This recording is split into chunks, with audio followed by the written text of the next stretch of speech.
Captain Marcus Reynolds had been flying F-22 Raptors for 8 years, but nothing had prepared him for the sight that greeted him during what should have been a routine training exercise over the Nevada desert. The morning briefing had been standard, a formation flight with his squadron, practicing tactical maneuvers in restricted airspace. Colonel Harrison Webb, their commanding officer, had been particularly insistent about maintaining strict radio silence and following predetermined flight paths to the letter. Marcus adjusted his oxygen mask and checked his instruments as he climbed to 30,000 feet. The desert stretched endlessly below, a patchwork of browns and grays broken only by the occasional military installation.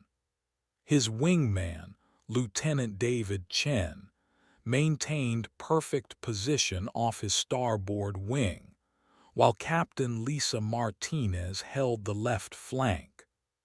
Behind them, the rest of Raptor Squadron fell into the familiar diamond formation they'd practiced hundreds of times.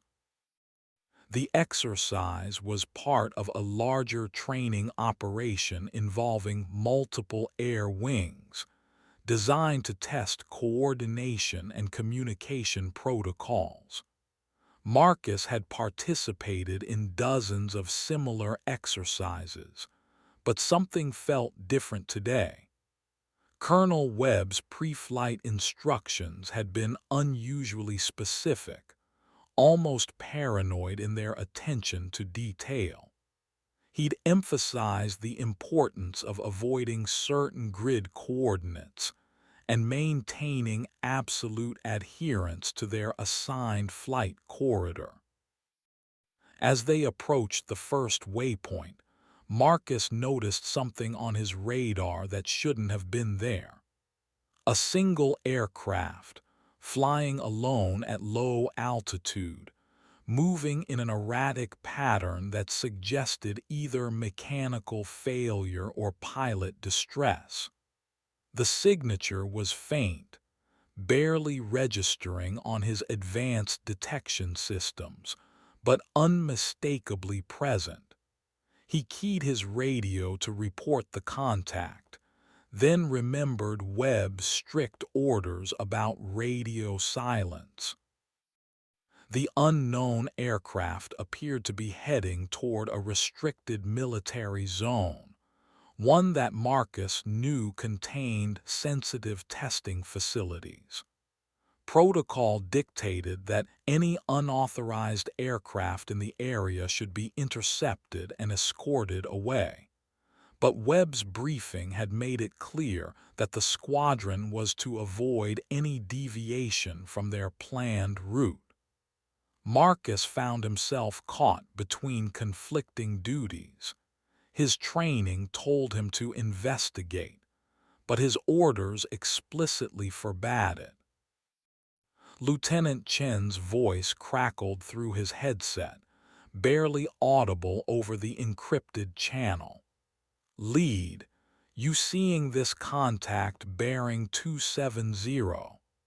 The younger pilot's concern was evident even through the distorted radio transmission.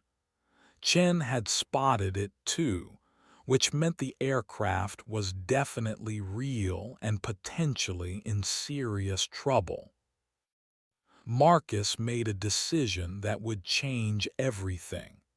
He broke radio silence and contacted the control tower, reporting the unknown aircraft and requesting permission to investigate. The response was immediate and harsh, Colonel Webb's voice cutting through the static with unmistakable authority. "Negative, Raptor leader. Maintain current heading and altitude. That contact is not our concern." But Marcus had seen something else on his scope, something that made his blood run cold. The aircraft's signature matched that of an F-16 Fighting Falcon, and according to his navigation computer, it was flying in an area where no friendly aircraft should be operating. More troubling still, the plane appeared to be trailing smoke or vapor, suggesting serious mechanical problems that could prove fatal if left unaddressed. The morning sun glinted off his canopy as Marcus weighed his options, knowing that whatever choice he made would have consequences far beyond this single training exercise. Captain Marcus Reynolds had always prided himself on following orders, but the sight of that lone F-16 struggling through the desert air made his decision for him. Despite Colonel Webb's explicit instructions, he couldn't ignore a fellow pilot in potential distress. The military code of honor that had been drilled into him since flight school demanded that he at least attempt to establish contact with the unknown aircraft. Raptor Squadron, this is lead. I'm breaking formation to investigate possible aircraft in distress. Continue on planned route. Marcus banked his F-22 toward the struggling fighter, his advanced stealth technology allowing him to approach undetected. As he closed the distance, the details became clearer and more concerning. The F-16 was indeed trailing smoke from its port engine, flying at an altitude that suggested the pilot was trying to maintain control while dealing with a serious mechanical failure. The aircraft bore the markings of the 388th Fighter Wing, a unit that Marcus knew was currently deployed overseas. What was one of their planes doing here, apparently abandoned and in distress over restricted Nevada airspace? Marcus activated his long-range camera system and began documenting everything he saw. The F-16's canopy was intact, but he couldn't make out the pilot through the tinted glass.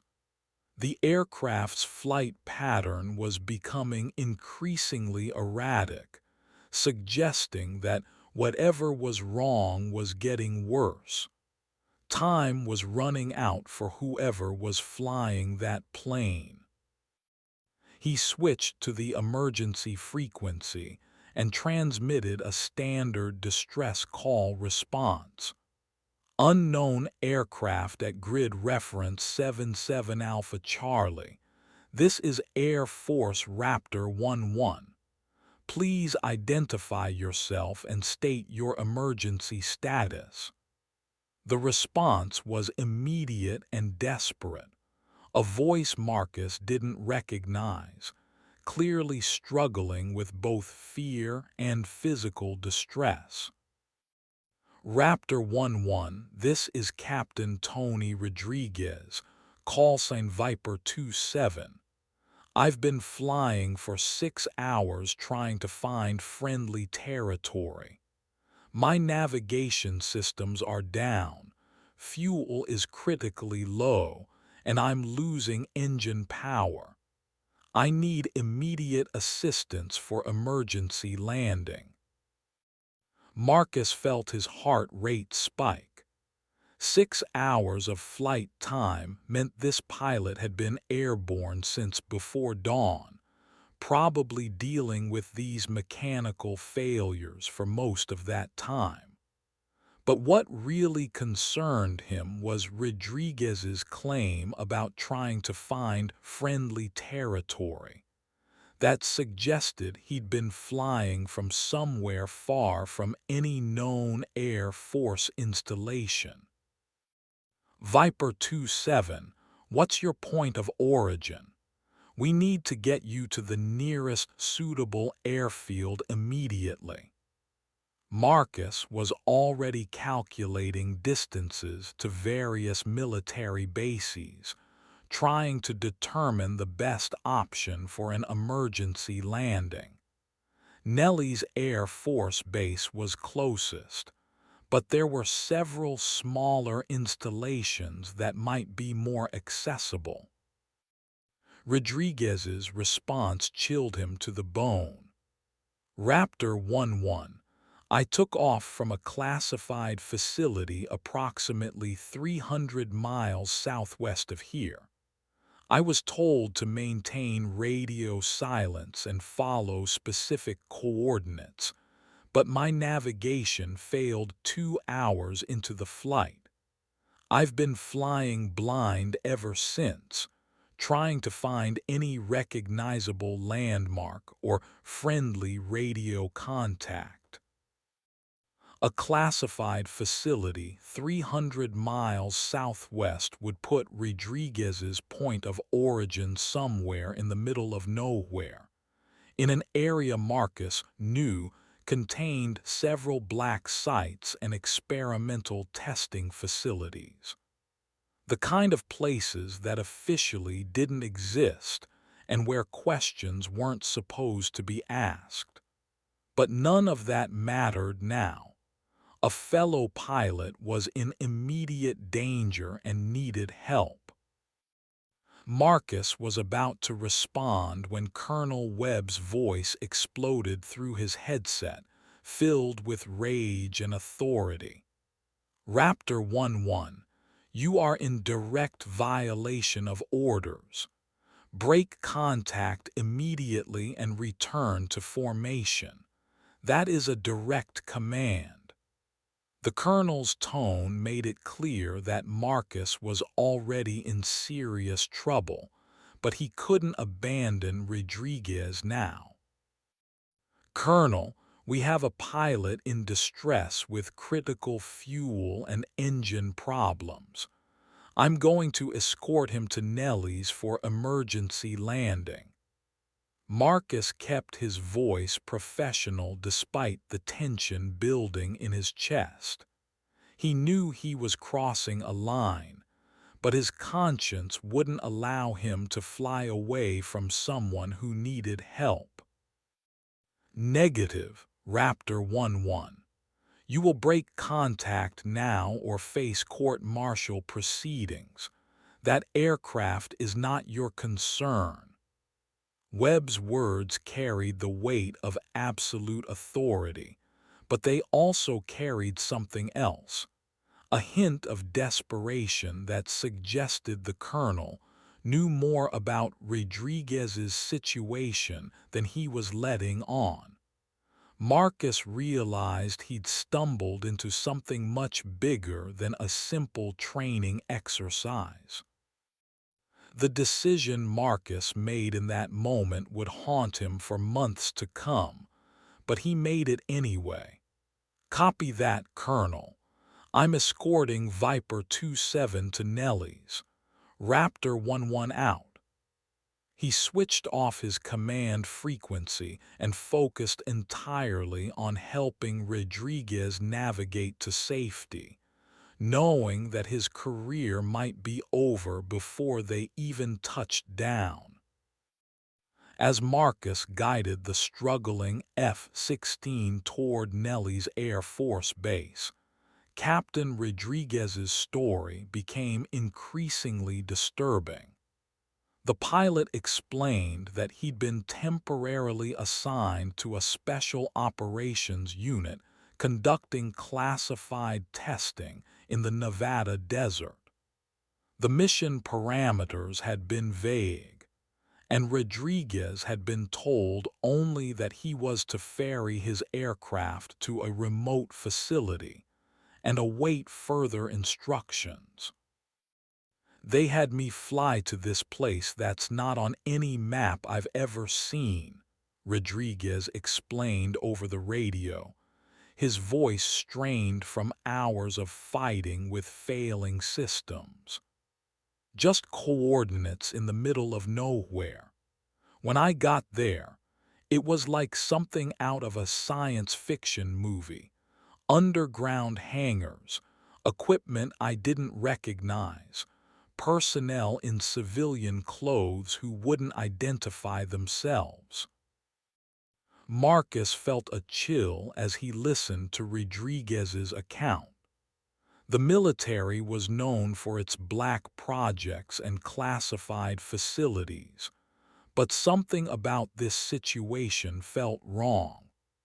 The fact that Colonel Webb was so insistent about avoiding contact with Rodriguez suggested that someone in the chain of command knew exactly what was happening and wanted to keep it quiet.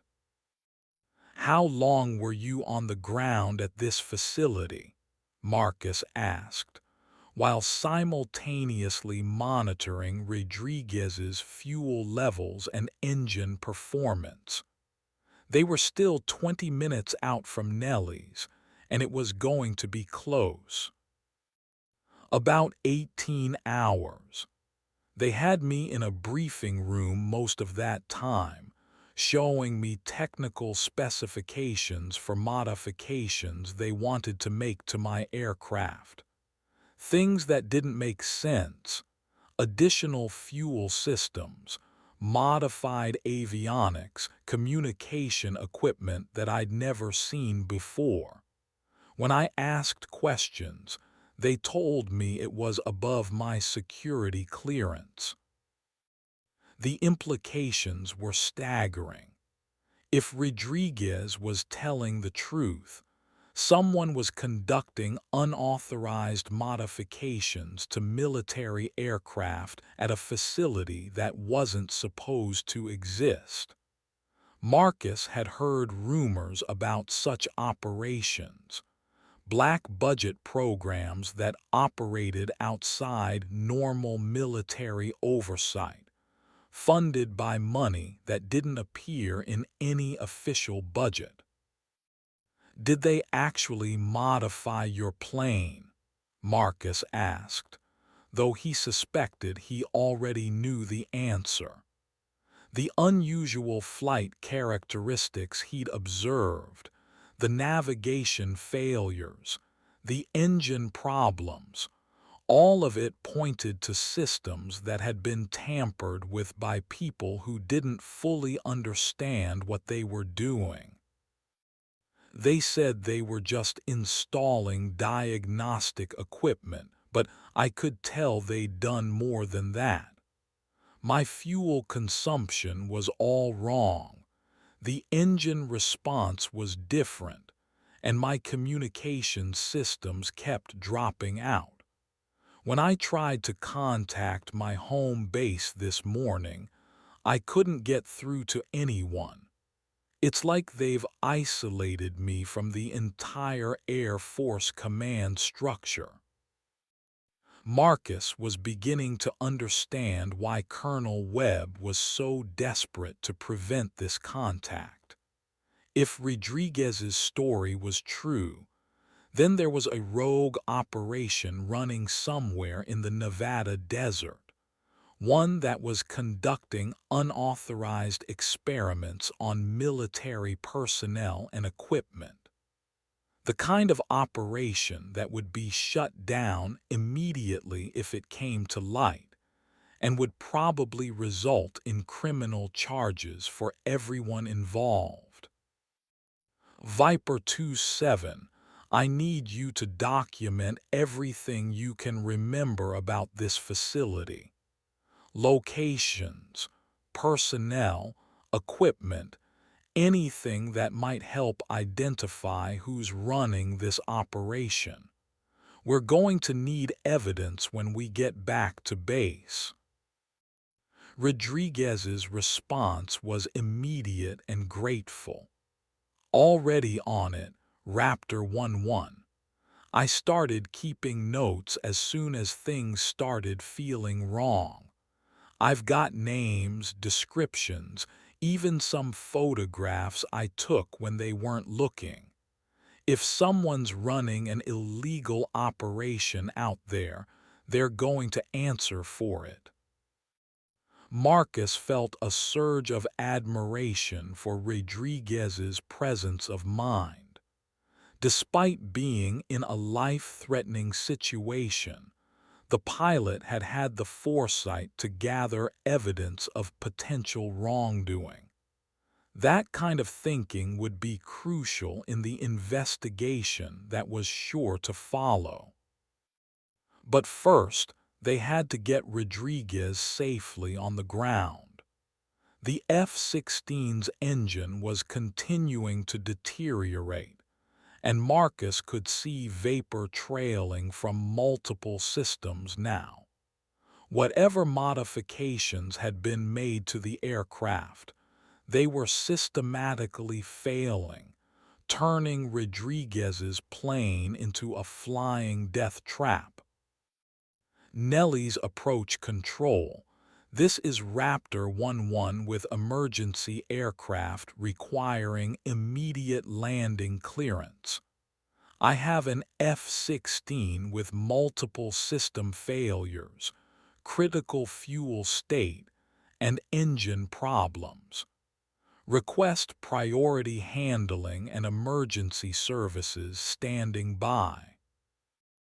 As Marcus guided Rodriguez through the final approach to Nelly's, he couldn't shake the feeling that this was just the beginning of a much larger and more dangerous situation. The landing at Nelly's Air Force Base was tense but successful. Rodriguez managed to bring his crippled F-16 down safely, though the aircraft systems continued to fail right up until the moment he touched down. Emergency crews were waiting on the tarmac, and Marcus watched from his cockpit as they surrounded Rodriguez's plane, ensuring that any potential hazards were contained. Marcus himself faced a less welcoming reception. As soon as he taxied to his assigned parking spot, he was met by security forces personnel and ordered to remain in his aircraft until further notice. Colonel Webb's voice came through his radio, cold and professional, informing him that he was being placed under immediate investigation for violation of direct orders and unauthorized deviation from his assigned mission. The next several hours passed in a blur of debriefings, interviews, and formal statements.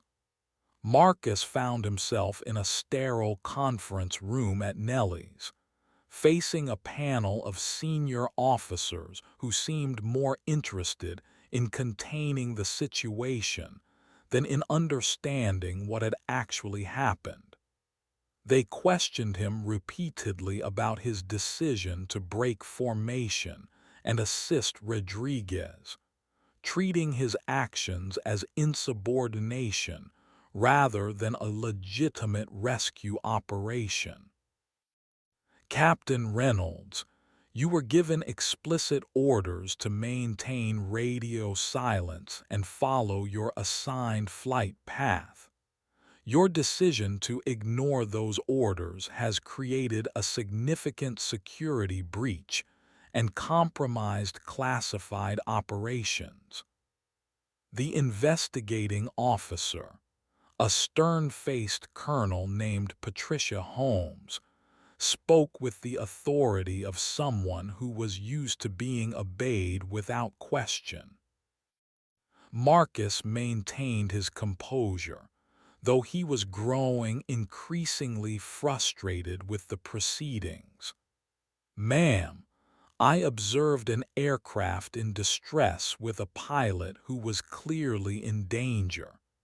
Military protocol requires that we assist fellow aircrew in emergency situations. I believe my actions were not only justified but required by regulation. Colonel Holmes exchanged glances with the other officers on the panel. Captain Reynolds, the aircraft you assisted was involved in classified operations that are beyond your security clearance. Your interference has potentially compromised national security and jeopardized ongoing missions of critical importance. The accusation hit Marcus like a physical blow. He'd expected disciplinary action for breaking formation, but being accused of compromising national security was far more serious. Such charges could result in court-martial, imprisonment, and the destruction of his career. But he also realized that the panel's reaction confirmed something important. Rodriguez's story was true, and there really was a classified operation running in the Nevada desert. Ma'am, if Captain Rodriguez was part of a legitimate classified operation, why wasn't his aircraft properly maintained and equipped? Why were his navigation systems failing? Why had he been flying for 6 hours without proper communication with command authority? Marcus kept his voice respectful but firm, knowing that these questions needed to be answered. The panel fell silent, and Marcus could see the officers exchanging uncomfortable looks. Finally, Colonel Holmes spoke again, her tone slightly less aggressive than before. Captain Reynolds, the specifics of Captain Rodriguez's mission are not your concern. What matters is that you violated direct orders and interfered with classified operations. The consequences of your actions are still being evaluated. But Marcus had caught something in her tone, a hint of uncertainty that suggested the panel didn't have all the answers either. It was becoming clear that Rodriguez's situation was as much a surprise to them as it had been to him. Whatever operation Rodriguez had been involved in, it wasn't being run with the knowledge or approval of the regular Air Force chain of command. The interrogation continued for several more hours, with the officers pressing Marcus for details about his conversation with Rodriguez and his observations of the damaged F-16. They seemed particularly interested in what Rodriguez had told him about the facility where he'd been held and the modifications that had been made to his aircraft. Marcus answered their questions truthfully, though he was careful not to reveal everything Rodriguez had told him. He had a growing suspicion that the officers questioning him were trying to determine how much he knew about the illegal operation and whether he posed a threat to whoever was running it. As the day wore on, Marcus began to realize that he wasn't just being investigated for insubordination. He was being evaluated as a potential security risk. The panel's questions became increasingly focused on his personal background, his family connections, his financial situation, and his political beliefs. They were building a profile to determine whether he could be trusted to keep quiet about what he discovered. The implications were chilling. If Rodriguez's story was true, Then someone with significant resources and authority was running an unauthorized operation using military personnel and equipment. The fact that Colonel Webb had been so insistent about avoiding contact with Rodriguez suggested that the operation had infiltrated the regular Air Force command structure. Marcus was beginning to understand that he'd stumbled into something much bigger and more dangerous than a simple training exercise. When the interrogation finally ended, Marcus was escorted to temporary quarters on the base and informed that he would be remaining at Nellie's pending further investigation. His access to communication systems was restricted, and he was forbidden from discussing the day's events with anyone outside the investigation team. Effectively, he was being held in isolation while someone decided what to do with him. That night, alone in his quarters, Marcus reflected on the day's events and tried to make sense of what he'd learned. He'd saved Rodriguez's life, but in doing so, he'd exposed what appeared to be a serious breach of military protocol and possibly criminal activity. The question now was whether the Air Force would pursue justice or try to cover up the entire incident to protect whoever was responsible. Marcus Reynolds spent 3 days in isolation at Nellie's, with only brief visits from investigating officers and medical personnel. The restrictions on his movement and communication made it clear that he was being treated as more than just a disciplinary case. He was being held as a potential security threat. The realization that his own service was treating him like an enemy was more demoralizing than any punishment they could have imposed. On the 4th day, he was summoned to another conference room, this time facing a different panel of officers. These men and women wore no visible rank insignia, and their questions were far more sophisticated than the previous interrogation. They knew details about his background that weren't in any standard personnel file, and they asked about incidents from his childhood that he'd never reported to anyone. Captain Reynolds, our investigation has revealed that you have a history of questioning authority and acting independently when you disagree with orders. The lead interrogator, a woman with steel-gray hair and calculating eyes, spoke with the confidence of someone who had access to information that others didn't. Your actions during the Rodriguez incident fit a pattern of behavior that suggests you may not be suitable for continued service in sensitive operations.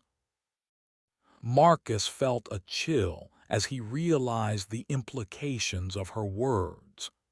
They weren't just investigating his actions during the rescue. They were building a case to remove him from service entirely. The fact that they had access to such detailed personal information suggested that this investigation was being conducted by intelligence services rather than standard military personnel. "Ma'am, I've always performed my duties to the best of my ability and in accordance with military regulations. My decision to assist Captain Rodriguez was based on standing orders to provide aid to aircrew in distress. I believe any pilot in my position would have made the same choice." The interrogator smiled coldly. "That's where you're wrong, Captain. We've interviewed the other members of your squadron, and they all confirm that they received the same orders you did. None of them felt compelled to break formation or violate direct commands. Your actions were unique, and they suggest a fundamental inability to follow orders when they conflict with your personal judgment." Marcus felt his heart sink as he realized the depth of the trap he'd walked into. The other pilots in his squadron had been interviewed and had apparently told the investigators exactly what they wanted to hear. He was being isolated and scapegoated for doing what he believed was right, while his fellow pilots were protecting their own careers by throwing him under the bus. "What happened to Captain Rodriguez?" Marcus asked, though he suspected he already knew the answer. The interrogator's expression didn't change. "Captain Rodriguez has been debriefed and returned to his unit. His aircraft has been thoroughly examined and found to be in normal operating condition. There's no evidence of the modifications or problems he claimed to have experienced." The lie was so blatant that Marcus almost laughed. He'd seen Rodriguez's plane with his own eyes, had watched it struggle to stay airborne, had guided it through an emergency landing. The idea that it had been found in normal condition was impossible unless someone had completely rebuilt it overnight. "Ma'am, I observed that aircraft personally. It was trailing smoke, exhibiting unusual flight characteristics, and Rodriguez reported multiple system failures. The emergency landing was broadcast to Nellie's approach control and witnessed by dozens of personnel." The interrogator leaned forward, her expression becoming more threatening. "Captain Reynolds, you're beginning to sound like someone who's having difficulty distinguishing between reality and imagination. That could be a sign of serious psychological problems, the kind that would make you unsuitable for continued flight status." Marcus realized that he was being offered a choice, though it wasn't really a choice at all. He could accept their version of events, admit that he'd been mistaken about what he'd seen, and probably be quietly transferred to a non-flying position where he couldn't cause any more trouble. Or he could continue to insist on the truth and face the consequences of challenging people who had the power to destroy his career and possibly his life. The silence in the room stretched on as Marcus considered his options. He thought about Rodriguez, who had apparently been convinced to deny everything that had happened. He thought about his squadron mates, who had chosen to protect themselves rather than support him. He thought about the illegal operation that was still running somewhere in the Nevada desert, using military personnel as unwitting test subjects for unknown purposes. Finally, Marcus made his decision. "Ma'am, I stand by my account of the events. I observed an aircraft in distress, assisted a fellow pilot who was in danger, and helped save his life. If that's grounds for disciplinary action, then I'll accept the consequences. but I won't lie about what I saw and experienced." The interrogator's smile was cold and predatory. "Very well, Captain Reynolds. You've made your choice. The investigation will continue, and you'll face whatever consequences are deemed appropriate. I suggest you use your remaining time in isolation to reconsider your position." As Marcus was escorted back to his quarters, he couldn't shake the feeling that he just signed his own death warrant. The people he was dealing with had resources and authority that extended far beyond normal military channels. If they were willing to go to such lengths to cover up Rodriguez's story, they would certainly be willing to do whatever was necessary to silence him as well. The isolation continued for another week, during which Marcus saw no one except guards and medical personnel. He was given no information about the progress of the investigation, no updates on his status, and no communication with the outside world. The psychological pressure was intense, clearly designed to break down his resistance and make him more willing to accept whatever story they wanted him to tell. Marcus used the time to document everything he could remember about the Rodriguez incident, writing detailed accounts of what he'd observed and experienced. He hid these notes in his quarters, knowing that they would probably be found and confiscated, but hoping that someday they might serve as evidence of what had really happened. On the 10th day of his isolation, Marcus was awakened before dawn by guards who informed him that he was being transferred to another facility. They wouldn't tell him where he was going or why, only that he was to gather his personal belongings and prepare for immediate departure. As he was escorted to a waiting vehicle, Marcus caught a glimpse of the flight line and noticed that Rodriguez's F-16 was gone, apparently removed during the night. The drive took several hours, winding through desert roads that Marcus didn't recognize. His escorts remained silent throughout the journey, ignoring his questions about their destination. When they finally arrived, Marcus found himself at a small, unmarked facility that looked more like a corporate retreat than a military installation. The building was modern and well-maintained, with no visible security features beyond a simple guard station at the entrance.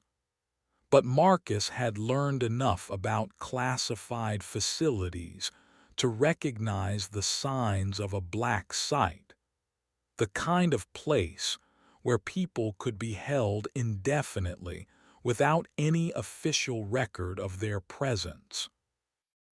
As he was processed into the facility, Marcus realized that his situation had just become far more serious than a simple military disciplinary action. He was being disappeared into a system that operated outside normal legal protections, where his rights as a service member meant nothing, and his fate would be determined by people who didn't officially exist.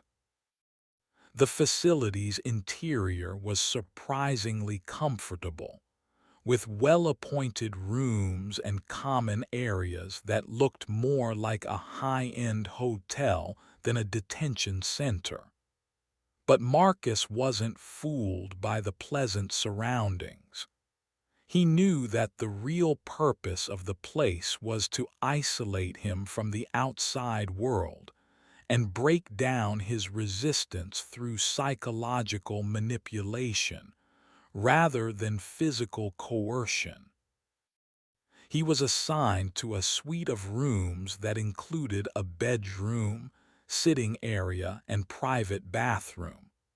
The furnishings were expensive and tasteful, but Marcus noticed that there were no windows, no telephone, and no television. A small library contained books on military history and aviation, but no current periodicals or newspapers. He was being cut off from any information about the outside world. A staff member who introduced himself only as Dr. Patterson explained that Marcus would be staying at the facility for an indefinite period while his case was reviewed by higher authorities. Patterson claimed to be a psychologist specializing in stress-related disorders among military personnel, and he suggested that Marcus's recent experiences might have affected his mental state. Captain Reynolds, the events you've described are quite dramatic and unusual. It's possible that the stress of your military service has created false memories or distorted your perception of reality. We've seen similar cases among pilots who have been exposed to high-stress situations for extended periods. Marcus recognized the approach immediately. They were going to try to convince him that he'd imagined everything that had happened, that his memories were unreliable, and that he needed treatment for psychological problems. It was a sophisticated form of gaslighting, designed to make him doubt his own perceptions and accept their version of events. Dr. Patterson, I'm not experiencing any psychological problems. My memories of the Rodriguez incident are clear and accurate. What I need is to speak with someone in my chain of command who can investigate the illegal operation that Rodriguez was involved in. Patterson smiled sympathetically. Captain, that's exactly the kind of thinking that concerns us. You're so convinced that your version of events is correct that you're unable to consider alternative explanations. That kind of rigid thinking can be a sign of serious mental health issues. Marcus realized that he was trapped in a system designed to break him down systematically. Every response he made would be interpreted as evidence of psychological problems, and every attempt to assert the truth would be used to justify keeping him in isolation. The people running this facility were experts at manipulation, and they had unlimited time and resources to work on him. As the days passed, Marcus found himself subjected to a constant barrage of psychological pressure. Dr. Patterson visited him daily, always suggesting that his memories were unreliable and that he needed to accept treatment for his condition. Other staff members would casually mention that his family was worried about him, that his squadron mates thought he'd had a mental breakdown, and that his career was over unless he accepted help. The isolation was the worst part. Marcus had no contact with the outside world, no way to verify what he was being told, and no support system to help him maintain his sanity. He began to understand how prisoners of war were broken down through psychological torture, and he realized that he was being subjected to the same techniques by his own government. But Marcus had one advantage that his captors hadn't counted on: his absolute certainty that what he'd experienced was real. He'd seen Rodriguez's damaged aircraft with his own eyes, had guided it through an emergency landing, and had witnessed the cover-up that followed. No amount of psychological manipulation could change those facts, and Marcus held onto them like a lifeline. As the weeks passed, Marcus developed a routine that helped him maintain his mental stability. He exercised regularly, meditated, and kept detailed mental notes about everything he observed at the facility. He studied the staff members, learning their schedules and habits, and began to develop a plan for escape. He knew that his only hope was to get out of the facility and expose the truth about what had happened to Rodriguez and what was being done to him. The breakthrough came after 6 weeks of captivity, when Marcus overheard a conversation between two staff members who thought he was asleep. They were discussing the progress of his treatment and mentioned that another pilot had been brought to the facility the previous week. The new prisoner was apparently resisting their psychological techniques even more strongly than Marcus had, and the staff was considering more aggressive methods. Marcus realized that he wasn't the only pilot who had been disappeared for asking inconvenient questions. There was a pattern here, a systematic effort to silence anyone who might expose the illegal operation that Rodriguez had stumbled into. The facility was essentially a prison for military personnel who knew too much, disguised as a treatment center to provide legal cover for their indefinite detention. The next morning, Marcus made a decision that would change everything. During his daily session with Dr. Patterson, he pretended to have a breakthrough, admitting that his memories might be unreliable and that he might need treatment for psychological problems. The doctor was delighted by this apparent progress, and Marcus could see the man's guard dropping as he celebrated his success. "Dr. Patterson, I think I'm beginning to understand what happened to me. The stress of my military service, the pressure of flying advanced aircraft, the isolation of being a pilot, it all built up until I started seeing things that weren't there. I want to get better, and I'm willing to cooperate with whatever treatment you recommend." Patterson's smile was genuine for the first time since Marcus had met him. "Captain Reynolds, this is exactly the kind of breakthrough we've been hoping for. Your willingness to acknowledge that your memories might be unreliable is the first step toward recovery. With proper treatment, you'll be able to return to a normal life." Marcus nodded enthusiastically, playing the role of a broken man who was grateful for help. "What kind of treatment are you talking about? I want to do whatever it takes to get my life back on track."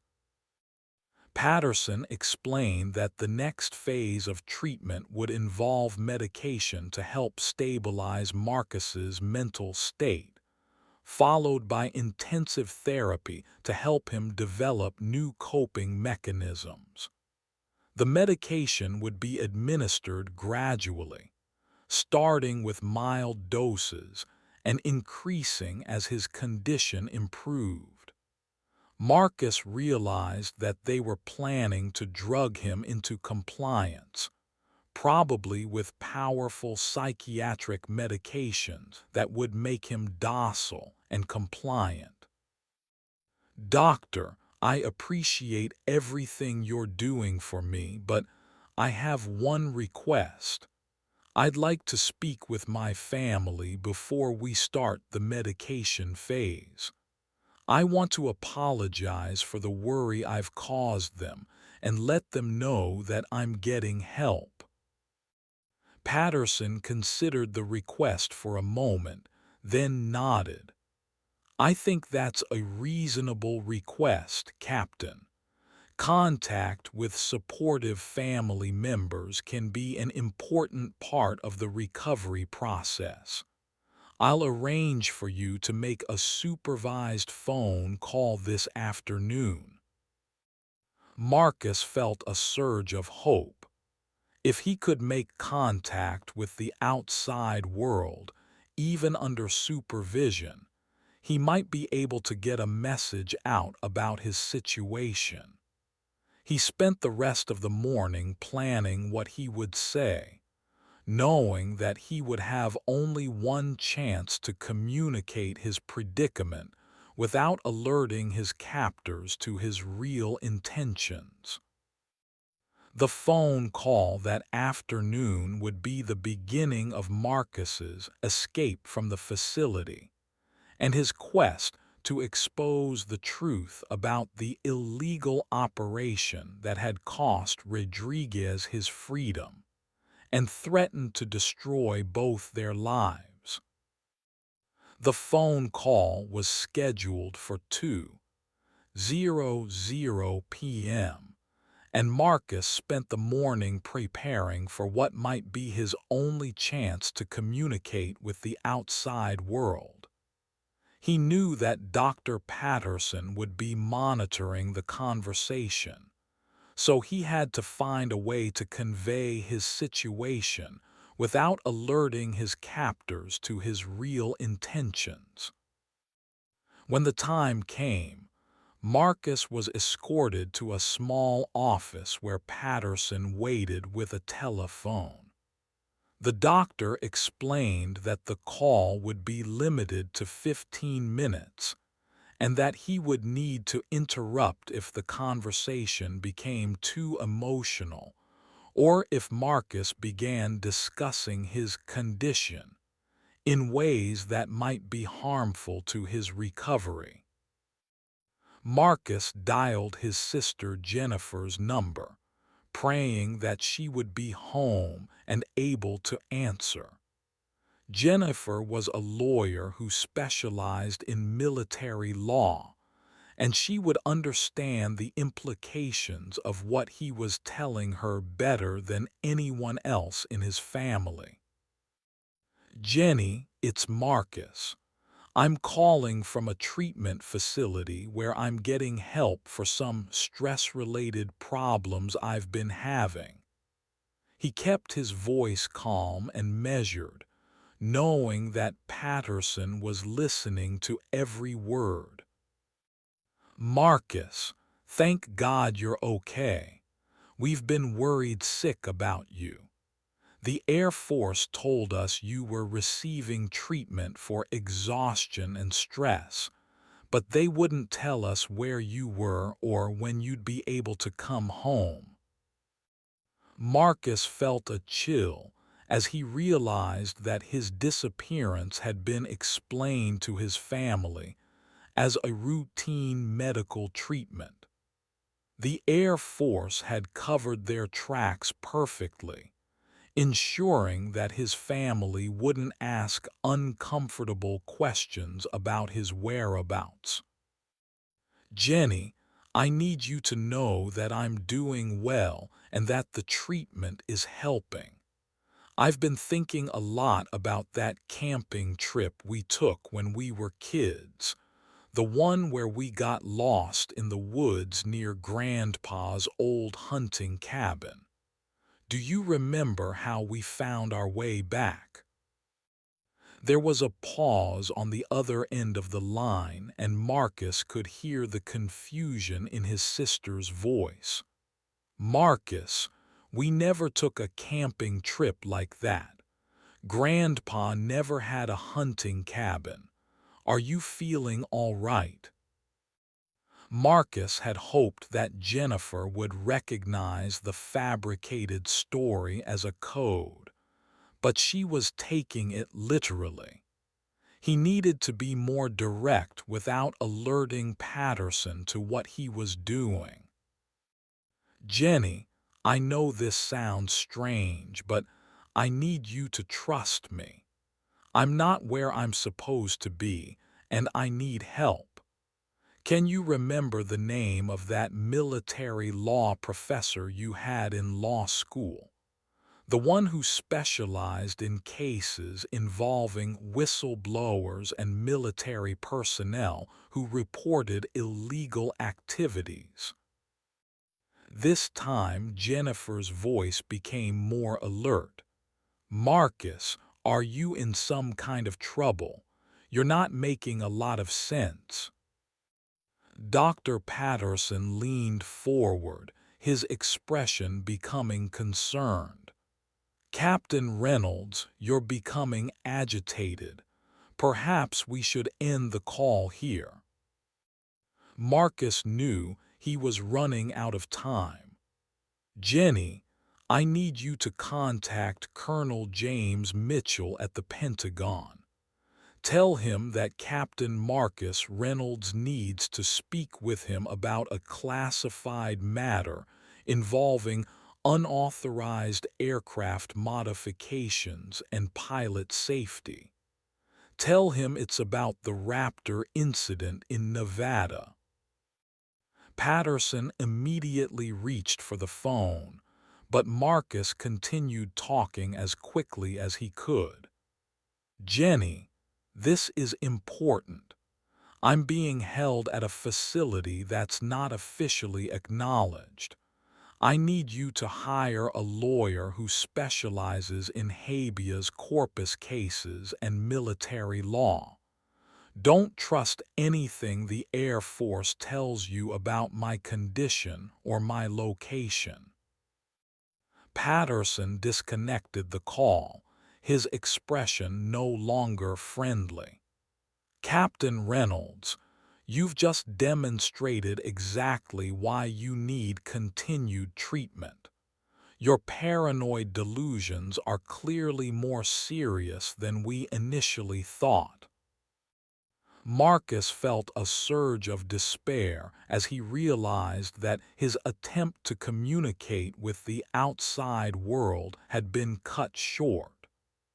But he'd managed to give Jennifer enough information to start asking questions, and he hoped that would be enough to set in motion a chain of events that would eventually lead to his rescue.